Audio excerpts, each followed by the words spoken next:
I put up my Christmas tree. It's not even Thanksgiving. I don't care. Judge me all you want.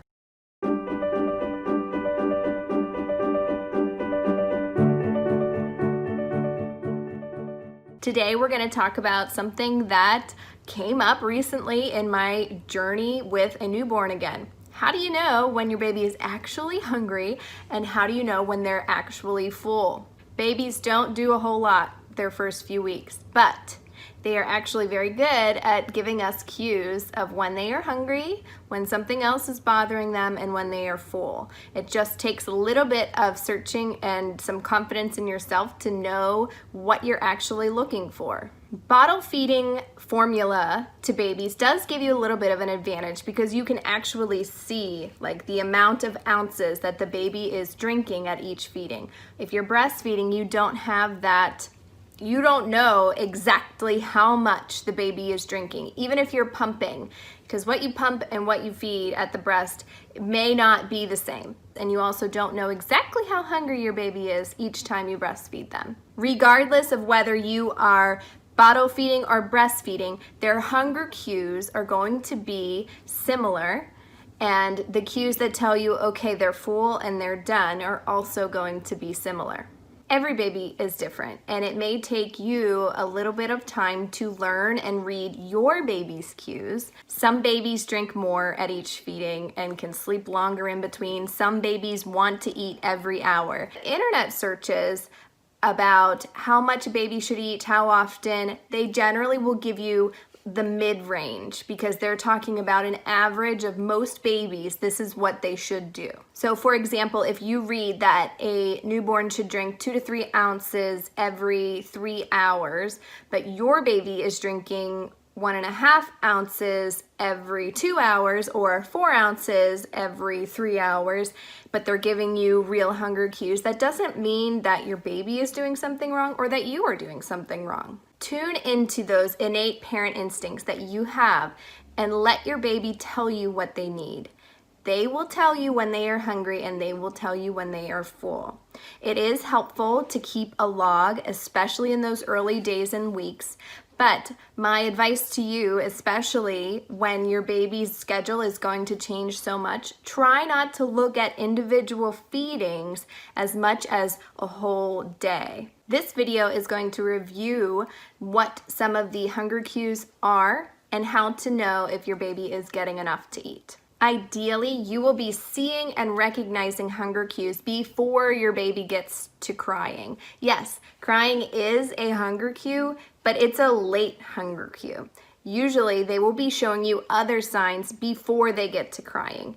So this is important to note because sometimes if your baby has to get to crying to recognize that they are hungry, sometimes they get so worked up that they have a hard time latching, and then they get more frustrated, and then it makes you more stressed. So yes, crying is a hunger cue, but let's look at some of the earlier cues to help you with initially seeing my baby's hungry, so he doesn't have to get to crying every time he is hungry. Stick around to the end of the video for some tips for helpful, successful latching if that is something that you are struggling with. So, some of the early hunger cues are turning head side to side, sticking out their tongue, turning their head and opening their mouth toward your arm or your body if you're holding them, putting their hands in their mouth, tight little balled up fists, grunting and snorting. You might see a little bit of color change. They might get more pink or red. Then finally, crying. How do you know when your baby is full or they are done? This is a tough one because I feel like parents have this stress and this need to feed their babies X amount of ounces every feed. However, babies will change from feeding to feeding, sometimes day to day, week to week for sure. So let your baby tell you when they are done. You don't tell them when they are done, they will tell you. So some signs that they are actually done eating are letting the nipple fall out of their mouth, losing a ton more from the sides of their mouth or at the bottom. Try to burp them. If you get a good burp and they go back to the bottle or breast, then that's what they needed. But if they're just letting it kind of pour out, they're probably done. If their hands are relaxing from that tight fist into an open palm, that's a sign that they are getting a full tummy. They start turning their head away from the nipple. That color change that you saw starts to subside. And finally, if they fall asleep. Now, I will give a caveat here with that one, because if baby falls asleep within minutes of you starting to feed, that can be a concern. Feeding is hard, especially for newborns. It takes a lot of their energy and it takes a lot of their effort to eat. This is their job. So if they are falling asleep right like 2, 3, 5, even 10 minutes into a feeding, that does not give them enough time to have a sufficient feed. So stick around to the end for some tips for problem feeders in those early weeks. Again, you don't get to decide when they are done. They will decide when they are done. Even if they've only had 1 or 2 ounces and you see these clear signs of turning their head away, don't force it. In the early days and weeks, cluster feeding is very common. They may only drink a couple of ounces and then want more a half an hour or an hour later. That is normal. Bottle-fed babies may poop less than breastfed babies, not all the time, but there is a reflex that happens when babies are breastfeeding that they start to breastfeed and they poop. It just like every feed they're gonna poop, and that doesn't happen with formula-fed, bottle-fed babies. However, pee diapers should be the same regardless of whether you are bottle-fed or breastfed.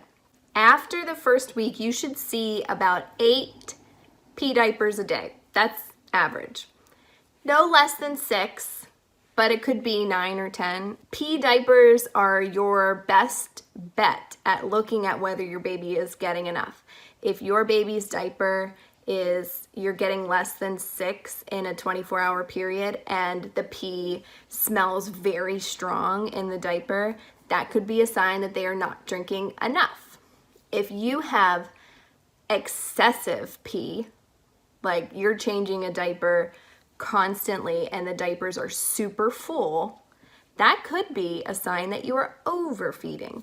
Let's talk about that next. Signs of overfeeding. Yeah, it can happen. It's a little bit more common with bottle feeding than breastfeeding, but either way, you can overfeed a baby, especially if you are assuming that crying is a hunger cue. Like I talked about before, babies can cry for a number of different reasons. And if you offer a bottle and they take it every time they cry, it doesn't necessarily mean they are hungry. Stick with me. Sucking is something that calms a baby.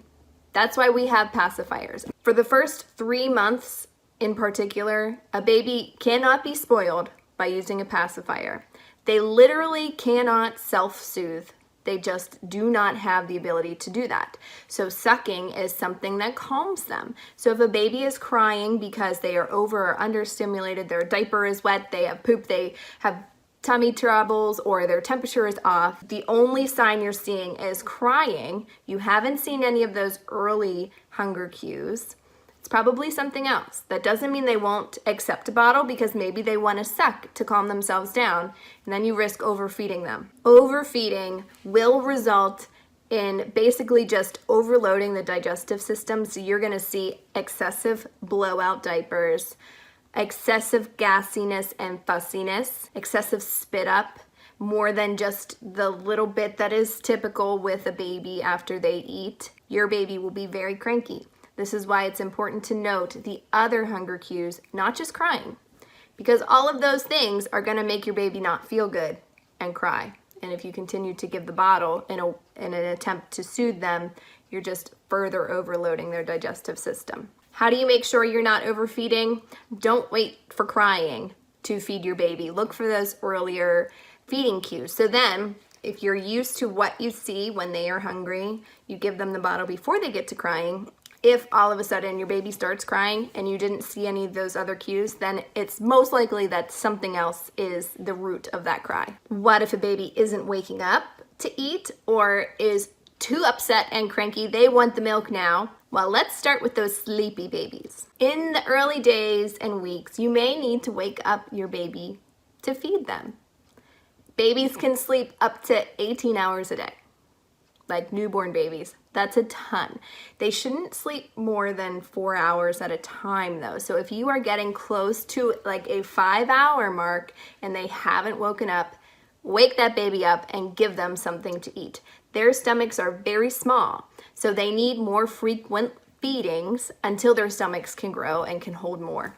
So for those first 5 to 6 weeks, if your baby is sleeping long stretches of time, you need to wake them up to feed them. Some babies need a little bit of extra stimulation to keep them awake while they're feeding because milk makes them feel really good and all comfy and they might just doze right back into sleep. So here are some tips to keep your baby awake and engaged for a good 20-ish minute feeding. Strip them down. Take off those warm, comfy jammies and get them right down to their diaper. Take off their swaddle, take off their blanket. The temperature change will help wake up their bodies a little bit more. You can gently rub on their breastbone a little bit to wake them up. While you're securely holding their neck and their head, you can tip them back and forth a couple of times, and that will stimulate them to open their eyes and wake up.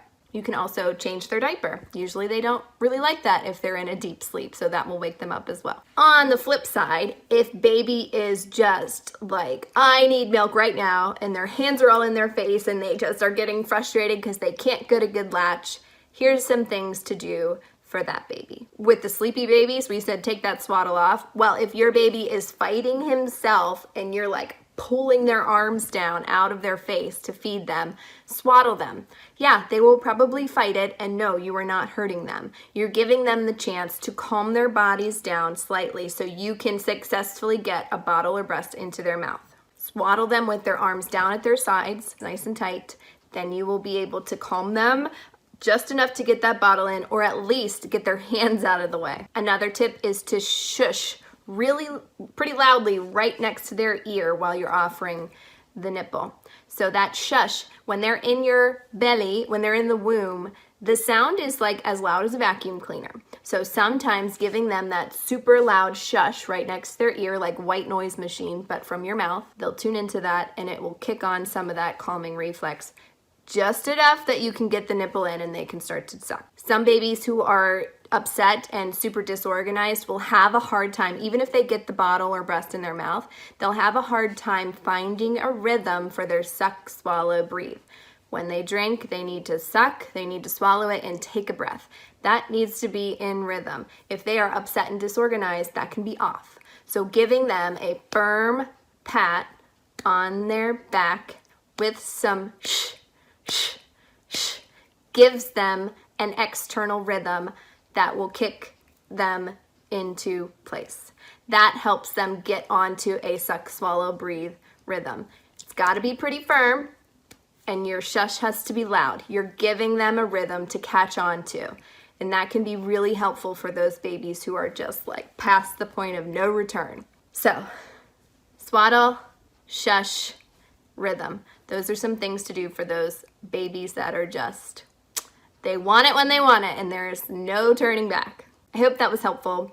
Remember, go back and listen to those hunger cues again, and make sure that you are watching and looking for the early cues before you get to crying, and also let your baby tell you when they are done. If you have concerns about whether your child is legitimately getting enough because they are not having sufficient pee diapers, they're not pooping regularly, and they're not gaining weight, that's a conversation to have with your doctor. If your baby is having excessive blowouts, if they are extremely fussy, gassy, upset, even if you know you're not overfeeding, that's a conversation to have with your doctor. In the description box, I have included a tool that I made for another video for milestones, red flags, but in that there is a helpful section for talking to a doctor about your concerns. So if you are planning on talking to your baby's doctor about feeding concerns, this may be helpful